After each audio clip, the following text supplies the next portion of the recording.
we have Gina Winstanley, the former American diplomat, ambassador.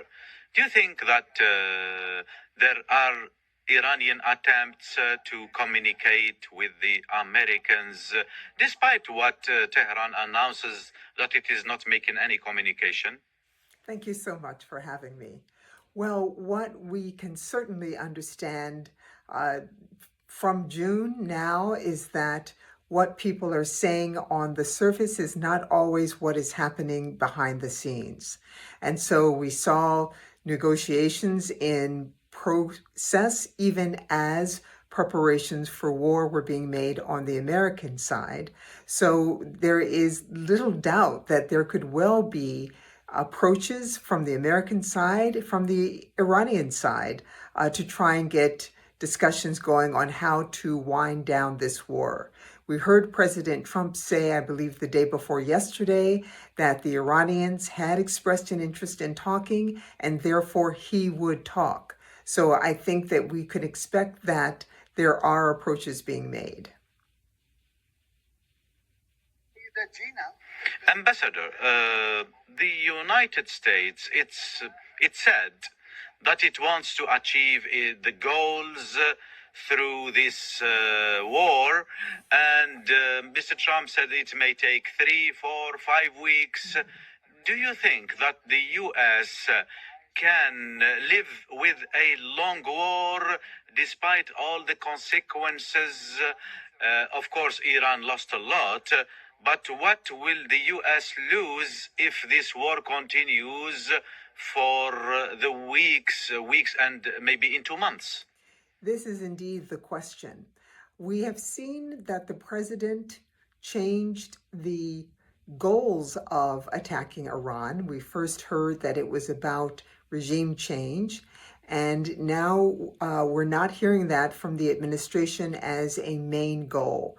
Now we have focused on the goals that were expressed by the government of Israel before, which is getting support for the proxies to stop, to eliminate their ballistic missile program, and of course to eliminate any ability to obtain a nuclear weapon. The American people, as we have seen in the polls, are not enthusiastic about this conflict. The longer it lasts, the more likely support is to drop in the United States. President Trump knows this. He has campaigned on avoiding long, drawn-out wars, especially in the Middle East. So his supporters did not expect him to get into a long war. And what that looks like depends on the position. Americans were thinking that this would be a quick, perhaps several-day conflict, and the president is now changing expectations. If there is not clarity about what success looks like, and we don't have that yet, how do we determine that this war has been won or that the U.S. goals have been satisfied because they have been changing? So we can expect U.S. patience, American patience, to decrease as time goes on.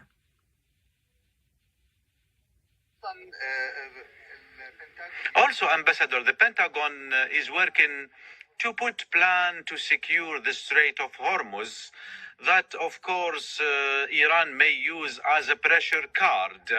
Do you think that the Strait of Hormuz, its closure or targeting the ships in the strait, will that maybe push Washington to reassess the idea that the world now cannot bear the rise of oil prices and gas prices?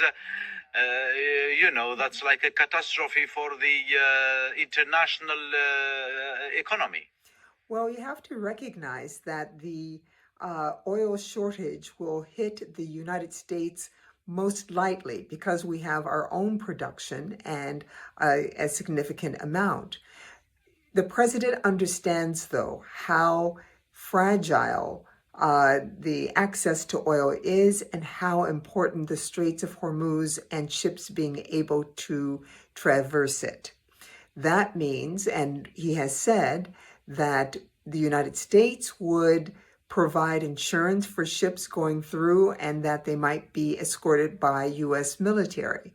So there would be an effort by the United States to reopen the straits and keep it open, because we do understand how important that waterway is for the economic health of the rest of the world. Again, it won't hit the United States very hard.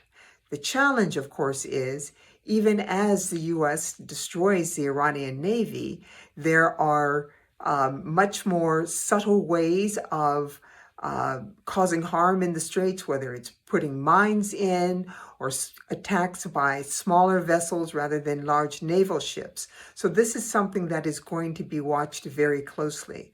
But the United States does understand the responsibility to do our best to keep the straits open.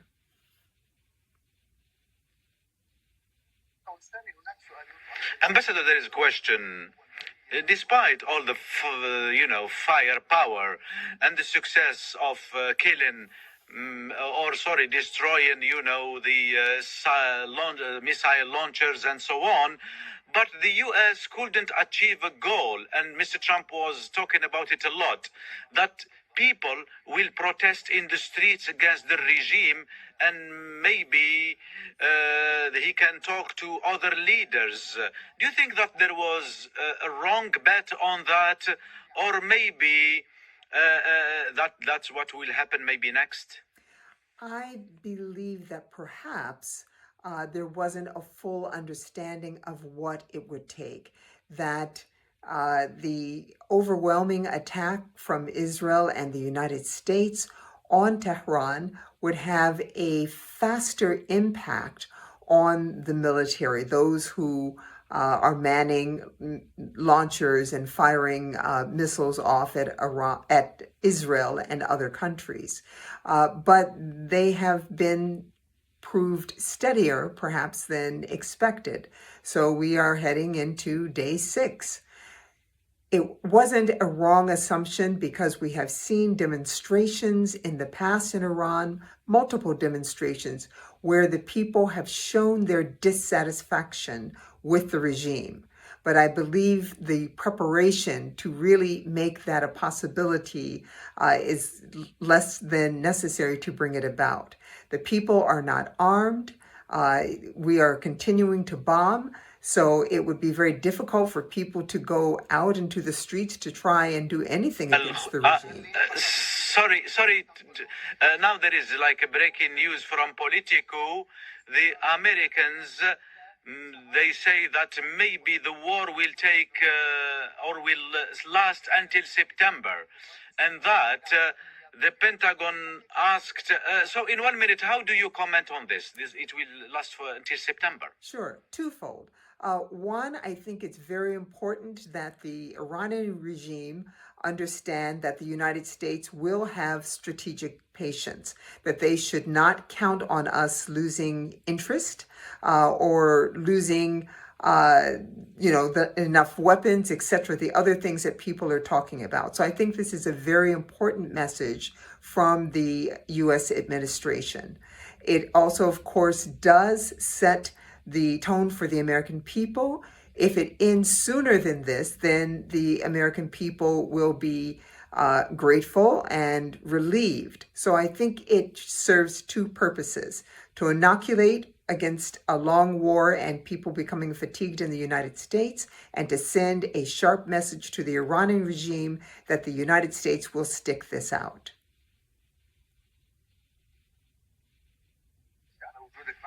Thank you very much for being with us, Ambassador Gina Winstanley, the former U.S. diplomat. Ambassador, thank you. Thank you.